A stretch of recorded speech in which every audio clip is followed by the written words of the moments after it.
आज है 4 अगस्त और वक्त हो रहा है 12:30 PM। शुरुआत करते हैं आज की कुछ अहम खबरों से। सबसे पहले मैं आपको बता दूं, स्ट्रेट ऑफ हॉर्मूज के खुलने के लिए ईरान और ओमान के बीच में एक एग्रीमेंट हो गया है, जिसके तहत बताया ये जा रहा है कि बहुत जल्दी स्ट्रेट ऑफ हॉर्मूज खोल दिया जाएगा। लेकिन न्यूयॉर्क टाइम्स, जो अमेरिका की न्यूज एजेंसी है, उसका कहना है ईरान और ओमान के बीच में ये जो एग्रीमेंट हुआ है, ये ईरान को इन्फ्लुएंस कुछ ज्यादा दे देगा स्ट्रेट ऑफ हॉर्मूज पर, क्योंकि ईरान का कहना है कि स्ट्रेट ऑफ हॉर्मूज से जो भी शिप गुजरेंगी वो उस रास्ते से गुजरेंगी जो ईरान के करीब होगा। इसके तहत बताया ये जा रहा है कि ईरान टोल फीस भी लगाने की सोच रहा है, और अगर टोल फीस लगा दी जाएगी तो ये टोल फीस शेयर करी जाएगी ओमान के साथ। इसी के तहत एक एग्रीमेंट हो रहा है ओमान के साथ, जिसको अमेरिका पसंद नहीं कर रहा है। अमेरिका कह रहा है कि इसको पहले की तरह फ्री वाटर रहने दिया जाए, जैसे कि इंटरनेशनल फ्री वाटर होता है। लेकिन ईरान का कहना है कि जैसे इजिप्ट में सुइस कैनाल है और उस सुइस कैनाल पे लोगों को टैक्स देना पड़ता है, वैसे ही अब स्ट्रेट ऑफ हॉर्मूज पर लोगों को टैक्स देना होगा।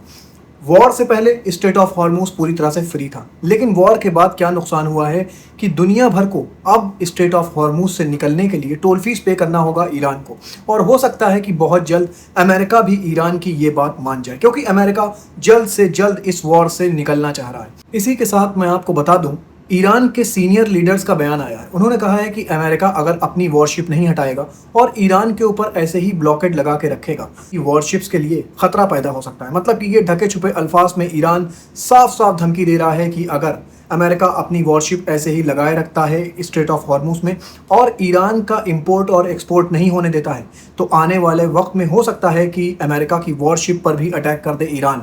और यही कॉन्सिक्वेंसेस के देखते हुए डोनाल्ड ट्रंप चाह रहे हैं कि जल्द से जल्द ईरान और अमेरिका के बीच में एक डील हो जाए। लेकिन ईरान ये डील अपनी शर्त पर करना चाह रहा है। इसके बाद ईरान के एक और सीनियर ऑफिशियल्स हैं, जिनका नाम है मोहसिन रजा। उनका भी बयान आ गया है। उन्होंने कहा है कि स्ट्रेट ऑफ हॉर्मूज का रूट जो होगा वो ईरान से करीब होगा और वो रूट हम बताएंगे। और इसी के साथ उन्होंने कहा अगर कोई इलीगल रूट से जाता है, भले ही वो अमेरिका की वॉरशिप ही क्यों ना हो, हम उसको टारगेट करेंगे। ये कहना है मोहसिन रजा का। इसी के साथ मोहसिन रजा ने कहा कि हम लोगों ने पूरी तैयारी कर लिया था यूक्रेन के ऊपर अटैक करने की। मैं आपको बता दूं, आज से कुछ दिन पहले ईरान का एक शिप जो कि रशिया जा रहा था, उसको यूक्रेन ने टारगेट किया था, जिसमें ईरान के एक कैप्टन के भी मारे जाने की खबर थी।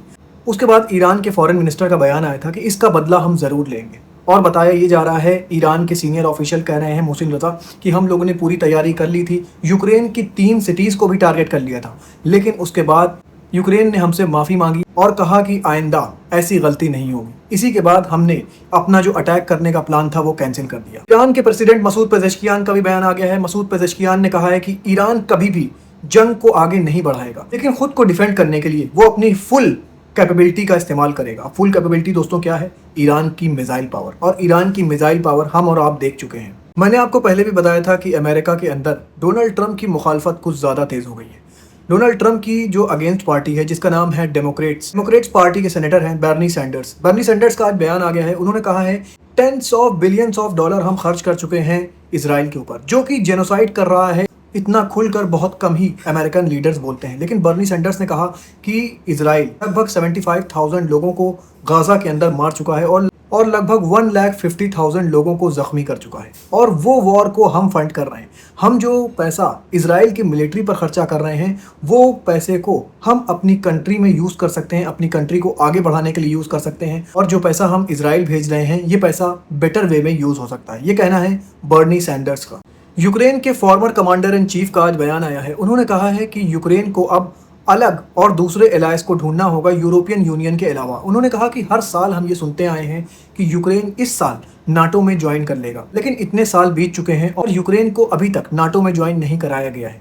तो ये सिर्फ एक सपना है कि यूक्रेन को नाटो ज्वाइन कराया जाएगा।